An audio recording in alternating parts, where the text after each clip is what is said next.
മോളാദ്യം എണ്ണ തേച്ചിട്ട് ദോശ ഒഴിച്ചാൽ മതി.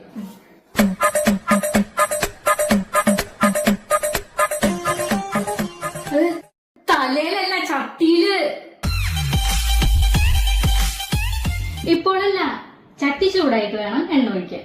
ചട്ടി ചൂടായെന്ന് എങ്ങനെ അറിയാമ്മ? തൊട്ട് വയ്ക്കാൻ മതി.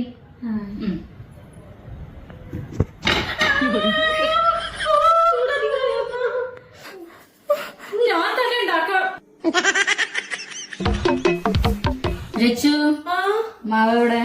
മാവ് മുറ്റത്തില്ലമ്മ. ദോശ മാവ് എവിടെ? ഒഴുക്കി. ഇതെവിടെ ഒഴിക്കണ്ടമ്മ? മുഖത്ത്. ശരിക്കും അറിയുമ്മ? നിനക്ക് എന്തെങ്കിലും അറിയോ?